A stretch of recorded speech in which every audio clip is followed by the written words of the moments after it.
अस्सलाम वालेकुम दोस्तों अभी हम बात करेंगे अमेरिका की जो इंटेलिजेंस एजेंसी है CIA। उसने इसराइल और यूरोपीय यूनियन की जो फौजी है नेटो उनको नवंबर 2019 में ही बता दिया था कि कोरोना वायरस या कोई भी वायरस जो है चाइना से इधर हमारे मुल्कों में भी आ जाएगा।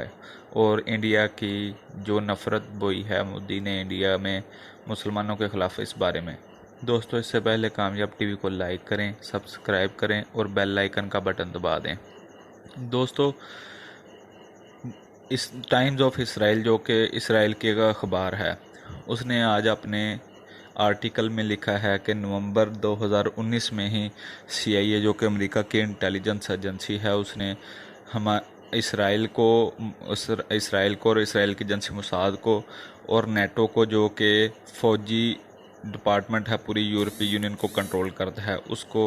मुतला कर दिया था 2019 में ही कि ये वायरस जो कि चाइना में फैला है ये हमारे मुल्कों तक आएगा।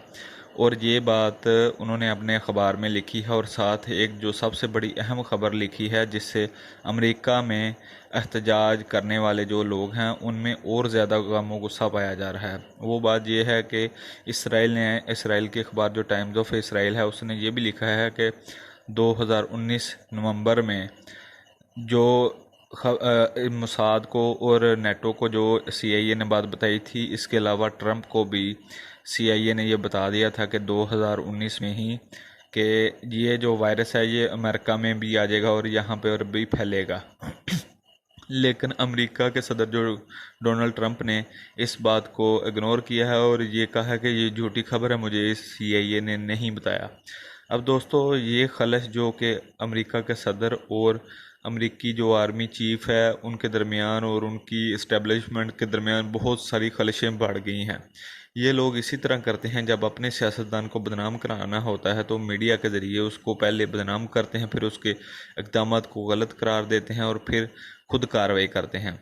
दोस्तों उन्होंने जो इसराइल के ज़रिए ट्रंप पर इल्ज़ामात लगवाए हैं, हालांकि ट्रंप और इसराइल का रिश्ता बहुत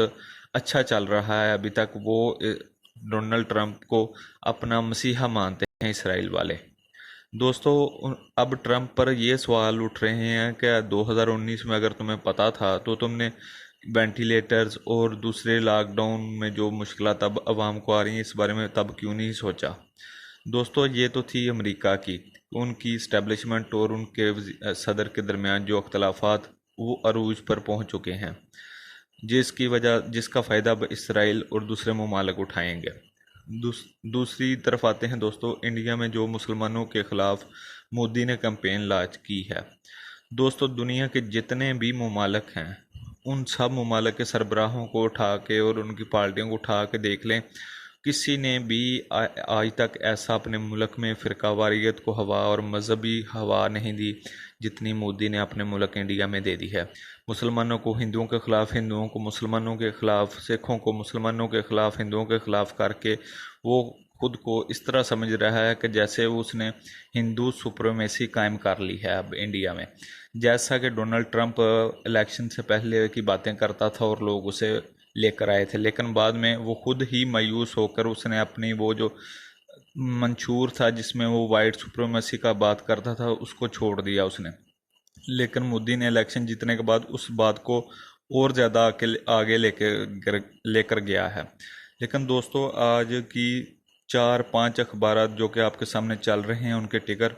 इन 4-5 अखबार गल्फ न्यूज़ जो कि एमरेट्स का है, उसके अलावा और बहुत से अल जज़ीरा में भी दोस्तों उन्होंने मोदी को खूब लताड़ा है कि मोदी ने जो नफ़रत की फसल बोई है अब वही नफ़रत की फसल काट रहा है। क्योंकि दोस्तों जब मजहबी नातफाकी होगी मुल्क में और एक तरफ से कोरोना वायरस होगा तो वो मुल्क कभी भी आगे नहीं बढ़ सकता, चाहे लॉकडाउन हो या ना हो। लेकिन दोस्तों मोदी ने जो कुछ अपने मुल्क में कर लिया है वो उसके आने वाले दिनों में उसको इतने ख़राब नतीजे मिलेंगे। अभी तक तो उसके बैंक करप्ट हुए हैं, उसकी एयरलाइन चली गई है, एयरलाइन अब बिकने के करीब है। लेकिन दोस्तों इसके बाद जितना उसके हालात ख़राब होंगे कि लोग मज़दूर जितने भी हैं इंडिया के वो सब फारग हो जाएंगे और इतने एहतजाज और धमाके